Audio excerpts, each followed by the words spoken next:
Our guest this week is the actor David Henrie, who is an ambassador across Catholic outreach. Please stay with us.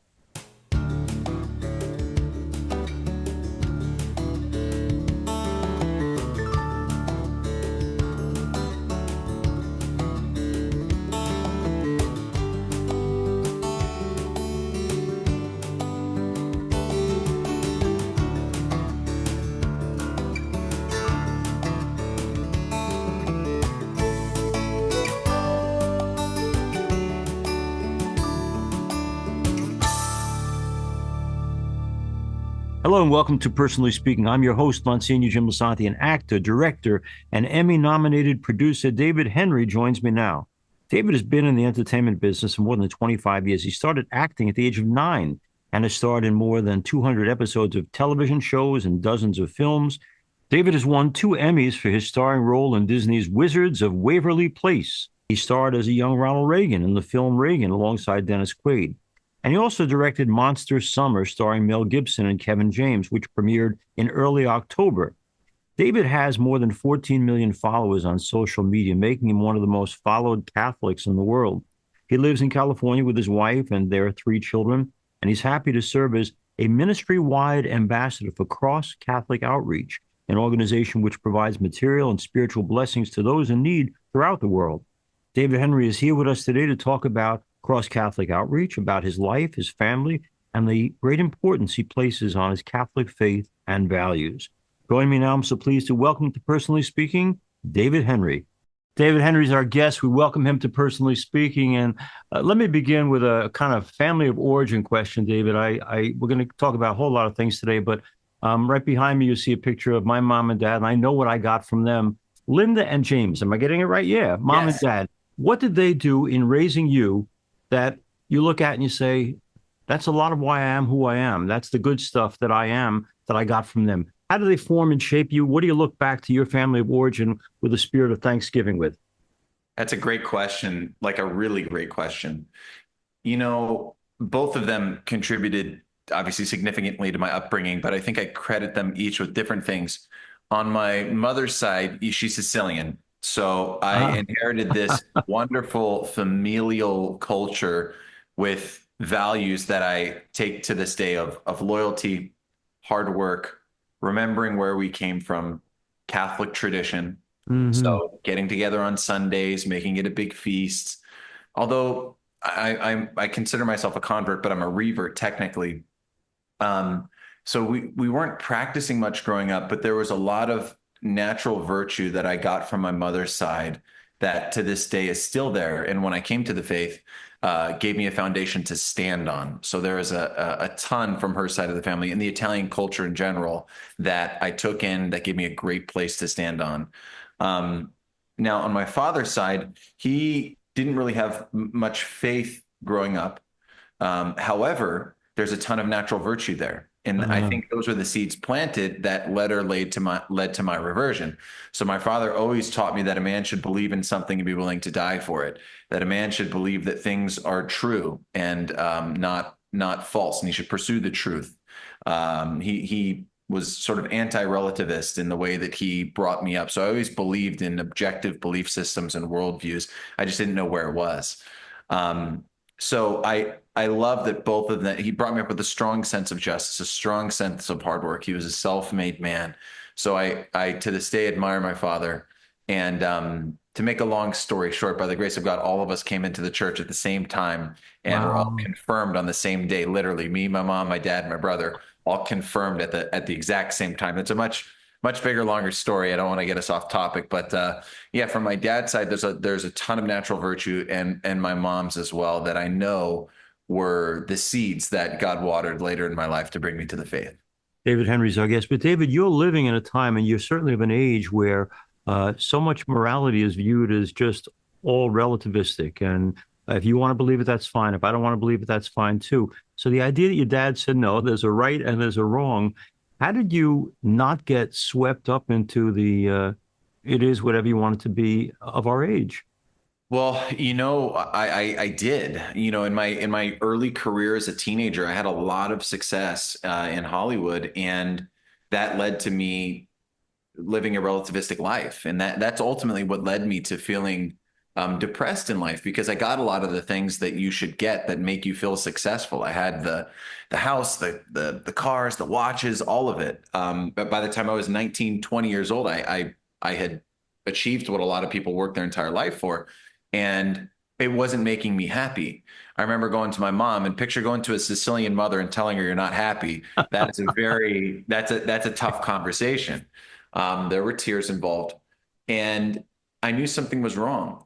I knew something was wrong, and so that's what started the search. Again, Mm. it's a much longer story, but No, but that's good. I was at an existential low place in my life, and I needed something that wasn't just success or material accolades, Mm. respect. None of that was gonna do it for me. I needed something that I could believe in and march towards. And David Henry has now taken that faith that now means so much to him, and he's put it into particular practice and service through something called Cross Catholic Outreach. And so, for our listeners and watchers who may not know what that's about, what is Cross Catholic Outreach, and why did you choose, of all the places you could offer your time and service, why is that a place that you chose? It's a great question, Father. So, Monsignor, sorry. So, I have a big following online. I have like 14, 15 million people that follow me across my social media platforms. And everyone knows me from my work in secular Hollywood. Right. And as I mentioned, I came to the faith, and it's been on my heart to want to share the faith with my following in a way that is likable, that showcases the best qualities of the faith, a way that's lovely, for lack of better words. And so I haven't done that yet. I haven't really aligned myself with a Catholic organization until I met Cross Catholic Outreach. Mm. When I met Cross Catholic Outreach and I saw them implementing the corporal works of mercy so effectively all over the world, this was the thing where I finally said, light bulb, Yeah. Yeah. what is more attractive than the corporal works of mercy? And what institution has helped be more? The Catholic Church is the most generous organization on the planet, and it doesn't get credit for that. Right. It has been the thing that has helped build Western civilization. It is the thing that invented the hospital system, invented the Right. educational system. It doesn't get credit for all of these things, right? So when I met Cross Catholic Outreach and I saw that it was putting into use, putting into work the corporal works of mercy, I just said, man, this is such a great organization that is so effective and attractive that this is something that would be perfect to share with my followers, because they're doing it. They're doing the good work, and they're doing it in a beautiful way. I've gotten to go on mission trips with them now, bringing food, supplies, and sustainable implementation of resources into the communities, and it's been incredibly moving for myself and for my wife. And I got to see the response that all my followers had. I've gotten millions of views on the posts that I've done for Cross Catholic Outreach, and people are loving it. They're eating it up. They're wanting to get involved. And that is it was a big risk for me, because Right. to come out about your faith and it is not common in Hollywood. No. So it's a blessing to see it working out, but I'd have done it anyway because it's so Cross Catholic Outreach is so powerful in their work that it's been a joyous to be an ambassador for them has been a joyous experience. David Henry's our guest. We're talking about many things, including Cross Catholic Outreach. But now, David, I'm in my rectory today doing this program, and down the hall are any number of sinks that produce good water. And I have in my car several bottles of bottled water. But I know one of the things that you've taken an interest in is the recognition that tons of people in the world have no access to safe water, and that you're trying to do something concretely to make it a better situation than it is. Tell us about water and why it matters to you. Yeah, I think you said it. You said it well, Monsignor. We take water for granted, and if you've been to a country like Africa, you'll know that they don't. They have they have a water crisis. There's literally billions of people all over the world who have this. 2 billion people worldwide who lack access to safe drinking water. Mm-hmm. Um, which leads to all sorts of diseases and problems in life, child mortality. I have 3 children, so seeing kids malnourished and not having the water that they need is really tough. Cross Catholic Outreach has this wonderful uh, implementation of water systems all over Africa, 13 different countries, and it brings water to over 250,000 people. Mm, And uh, all what I love about Cross Catholic is they work on sustainability. So they'll not just give money, which they do, but they also partner with local organizations to make sure they're empowered to be sustainable. And they don't just put wells and things in that break a few years later. Like they take into account the fact that there's elephants and elephants can knock things over. So they put in elephant resistant tanks that are up higher in a way that that's elephants great. can't knock them over. We don't have a lot of elephants here in the US, No, no, around our backyards. pretty happy about that. Yeah, yeah, pretty elephant free. We have like deer crossing signs. They have elephant crossing. So, Wow. um, yeah, it's a holistic approach, and they also have water filtration systems, educational systems, sanitation facilities. So they put a lot into what they do. The educational component is a big deal. A lot of these women in these villages have to walk 5 miles a day just to get water and then carry the jug back and bring it back. And a lot of times it's not clean water. It's water that makes your belly hurt. Mm, Um, and there's wonderful testimonials that they have on their website where you can see little you can see these families and you can see what they're going through. That's great. just very touching. David Henry's our guest. David, for folks who, whether it's on YouTube or TV or radio or Sirius XM, are watching our program, listening to our program, and they say, I never heard of this thing before, Cross Catholic Outreach, but I'd like to do something to help. Is there a way for them to get in touch or to become supporters?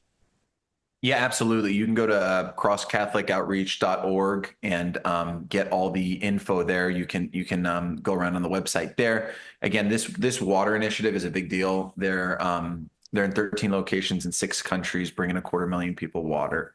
So yeah, if you just go on their website, I want to get the exact wordage here. It's crosscatholic.org. So I Okay. said Cross Catholic Outreach is crosscatholic.org, and you can thumb around there and see the water initiative. And there's also all sorts of other initiatives going on in third world countries Mm. involving food and supplies that you can get involved with as well. There's a lot of watchers and listeners to our program who will contact me because we're airing this during Lent saying, I don't want to just give something up. I want to do something positive or proactive. And Cross Catholic Outreach is certainly one way. Now let's move to the personal, David. Maria, your dear wife, 2017 to 2025. Let me ask you this. When I do weddings every weekend, I ask people to write me and I say, why? Of the billion people out there, is this the one you think you're supposed to build a life with? What did Maria have? What does she have now that makes you say, this was a leap of faith, but it was a leap of faith worth making? I love it. I love it.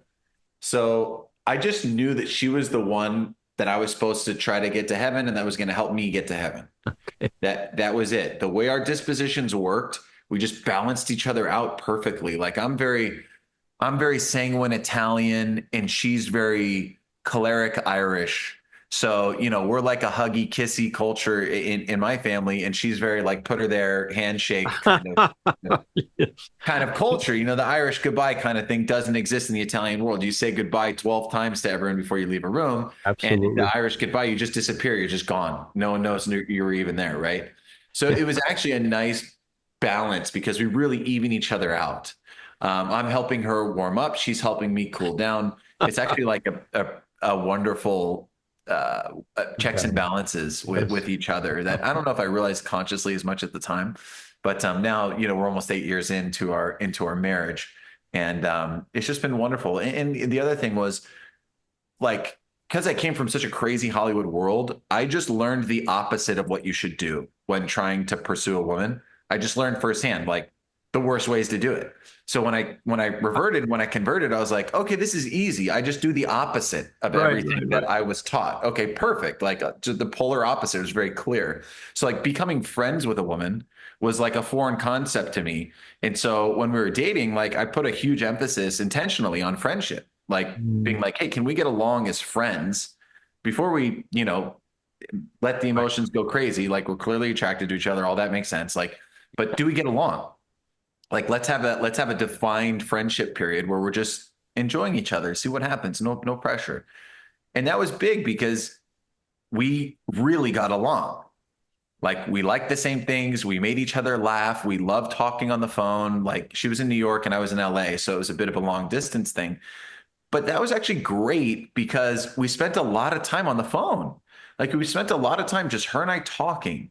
And it ended up being like one of the best things for our marriage because our friendship is really the foundation um, to everything. So that's a No, long way to answer, but no, it's great. When I get to renew vows now for people 50, 60, even 70 years, and I say to the old guys and old gals, like, how did you make it work? And what I'm intrigued by is none of them say because of money, power, sexiness, right house, right car, but these old guys will say to me, but I was so lucky because I got on my wedding day to marry my best friend. And you're telling me that's what Maria really is for you. Now, for those who don't know, David and Maria, they haven't stopped with just their own love. They have created new life. And I want to get these names right. And then I got to ask you about how they they're came to super be. Catholic names. Yeah.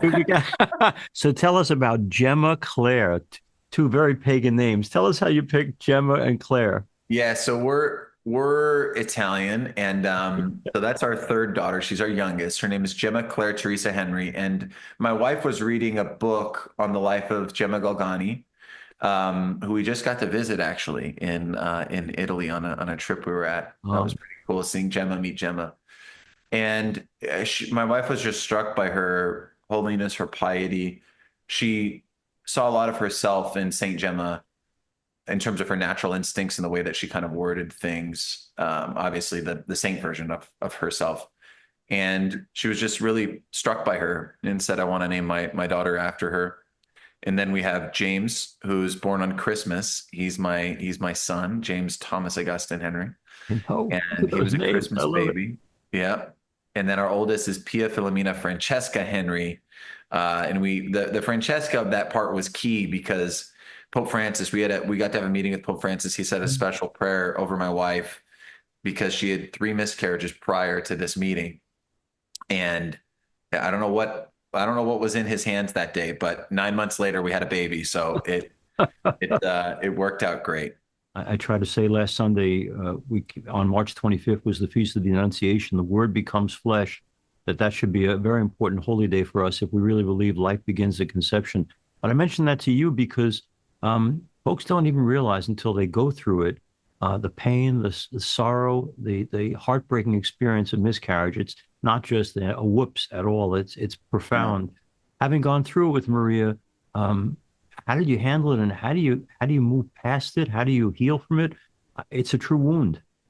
I'm happy you brought it up, Monsignor, because it's something that doesn't get talked about a lot at all. There's almost like this weird stigma around it. But our generation, I don't know if it's food, diet, water, I don't know what it is, but our generation struggles with miscarriage more than many before us. Um, and for us, the the only attitude we took from it is who knows if God allowed this to happen? Who knows if it was the devil? Who knows what it was? But those questions, a lot of time, are temptations that lead to anxiety, nervousness, fear, bad emotions. And so Mhm. for us, we said, you know what? No matter what, the win here is if you and I grow closer in our marriage. If this makes us a better couple and a holier couple and more trustful in God, then no matter what we know, that's God's will and that's a good thing. So we hyper focused on becoming even closer. Don't keep feelings in, Maria. Pour them out into me. I'm going to pour mine out into you. We must become closer to closer in this process and lean on one another more than ever. So for us, it happened right away in our marriage. And it was tough because my brother got married about a year and a half before us. He's having kids left and right. Their fertility issues, no fertility issues at all. It's all great. I had friends at the time getting married at the exact same time as well. Everyone's having kids. There's no issues whatsoever. And Marie and I, we just get married. We're excited to get going. And she gets pregnant. Yay. And then boom, miscarriage. And then, okay, we think we figured it out. Let's try again. Boom, miscarriage. What's going on? Doctors, meetings, this and that. Boom, miscarriage. Like 3 in a row. And each time we just said, we would pray novenas, we pray rosaries, we just lean on one another. God, show us what you want from us in this situation, but no matter what, bring us closer. Let us pour into one another. And I honestly think that first year where we had those miscarriages, Mhm. was a solidifying, strengthening, trial-filled time, but really gave us such a strong connection that we look at one another and we know we've been through something together and we were there for each other. David Henry's our guest, and aside from his wonderful work with Cross Catholic Outreach, he also makes a living, as people around the world know, by being a terrific actor. So I'm changing gears here a little bit.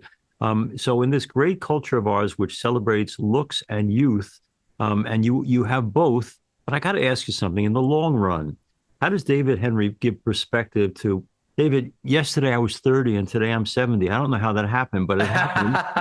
I need your skincare routine. You look great for 70.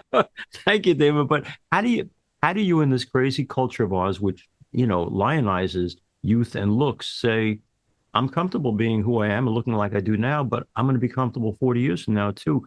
I put that in some kind of perspective. Have you done that? That's something I'm working on as we speak. Okay. I'm 35 now, and that question is becoming more apparent in front of me. Um, I'm working on that. I'm Yeah. working on trying not to care too much about people's opinions and trying to care more about God's opinion. So rooting out that vice of human respect and just trying to care more about God. In a world that is so divided and so troubled, whether we're talking politically, religiously, or just in general, when you look at this world and you're raising kids in this troubled world, how does David keep hope alive? Yeah, I kind of like having a fighting spirit. I feel like the church has always grown when it's being persecuted. Anytime, any period where you're getting too comfortable, you're you're not growing. Hmm. It's like that old phrase, hard times make strong men. And I think right now we're in difficult times. And I think you're seeing younger generations, especially like the millennials and even younger, going, we need to fight back. We don't like the way what we're seeing in the world. We need to fight back. And I think that's why you're and they're how they're doing it. All the young people, they're doing it through orthodoxy. Yeah. It's crazy to see, but like this young generation who was knows nothing about a lived experience with Vatican II and changes in the church or any of that stuff. We don't know any of that. We weren't around then. We just are on fire for the faith right now, and we're looking back and going, wow, there's so many beautiful traditions that I'm not seeing in my regular church experience. I want to find a place to bring that back. So you're seeing all these churches with Orthodox practices just blowing up, just like literally exploding, like out the wazoo. Like my wife and I we'll go to any legitimate Catholic church. But I remember the first time I went to a valid Latin mass, I thought it was a young adult group. I remember I walked in there and I went, is this like a young adult meeting? Like it's all young people with kids, like young married. What is going on here? And I heard the erupting gorgeous Gregorian chant choir explode behind me, and I see the bells, the smells, all this symbolism. And I was a fresh convert, right? I'm like, what is this? Where am I? This is unbelievable. This is gorgeous, beautiful, dramatic. What is this? And I I I was given an answer to my heart's longing, which is this church that is not a part of the world, that is different. It's not trying to be like the world. It is otherworldly, and it's attractive because it's otherworldly. So to answer your question simply, I think to keep hope alive, the way forward is the title of G.K. Chesterton's book, which is Orthodoxy. And it really is. And a lot of us young people who were not a part of any changes over the past 40, 50 years, because we were born after all that stuff, are rediscovering these things. And we're going, this is exciting. This is so cool. And it's what's growing. You're just seeing the numbers explode with churches that have these practices. So for me, bringing an Orthodox faith to my children Mhm. is a way of bringing hope to them. David Henry's been our guest. You know, I'm sure Jonathan Rumi, who plays Jesus on The Chosen, and he had said that when he went to speak to the March for Life in Washington, he was a little nervous about doing it, but he looked out at this sea of young people who were embracing Catholic values, and he said, "I thought this would be a march of people in their 60s and 70s, but no." Among the young, there's this sense of fairness that says, no, life is sacred. That little kid in the womb deserves somebody to represent them. I'm here to do that. And you're saying the same thing, that the hope of the church is, and I love it in my own parish, that I look out every Sunday and see more and more people your age coming with their kids to church and rediscovering the faith. I'm going to end because I really want to help the wonderful work that you do across Catholic outreach. So, David Henrie, as an ambassador for them, would you tell our listeners and watchers one more time how they can help you guys do the good work that you're doing? Yeah, absolutely. Just go to crosscatholic.org. And if you want to help the water initiative, it's crosscatholic.org/LAG. And you can get the Lent activity guide there as well, where you can be directed towards activities you can do with your children this Lent. But it's just such a wonderful organization where you actually get to see the fruits of the corporal works of mercy and your giving. You get to actually see where the money goes, who it's helping, and hear testimonials from the folks that it is helping. I've gotten to go on a couple mission trips with them to the Dominican Republic and to Guatemala, and I get to see firsthand the difference that it makes in people's lives. And I'll just end with one quick story. Sure. When I was in Guatemala, I got to see this little girl that we brought some food to, and she wanted to show me something, and she ran into her little cot on the ground, and she grabbed a bunch of papers out from under her bed, and it was letters that donors had written to the folks they were giving to, and it was letters over the years. She had like 5 or 6 of them, and the people who gave. A lot of times, I find when we give, we don't see the fruits of it, right? But this little girl was sleeping with those letters literally Oh, under her bed, of the people who gave, and she praised for them every night. And it was just such a touching moment where I went, wow, those people are in her life, and those people are going to be with her forever. And that's pretty cool. yeah, you just reminded me tonight. I'm going to make sure I send a letter to the person I sponsor and realize it means a lot to them. David Henry's been our guest. David, I'm a priest for 44 years, and you have no idea what an encouragement you are at 35 to believe so many of the same things we do, and to share the faith and to share it as you do with such unapologetic Catholicism, and also with a deep, deep love for the things of God, and an awareness of how contemporary they really, really are. So keep on keeping on, because you're a great son of hope for a guy like me who says, this is the future of the church. Thank you so much for being on Personally Speaking. God bless you, Monsignor. It's been a joy to be here with you. I look forward to doing it again soon. Thank you. Thanks for being with us on Personally Speaking. If you need to reach me, you can do that at personallyspeakingpodcast@gmail.com. You probably listened to this program on SiriusXM, the Catholic channel 129, but you can also watch the program on YouTube by searching under Personally Speaking with Monsignor Jim Lisanti. We're also on Facebook at Personally Speaking with Monsignor Jim Lisanti, and on Instagram at Personally Speaking Podcast. I'm privileged to serve as host and executive producer of Personally Speaking. Our producer is Lisa Janovitz. Thanks so much for joining us. We'll be with you again next time on Personally Speaking.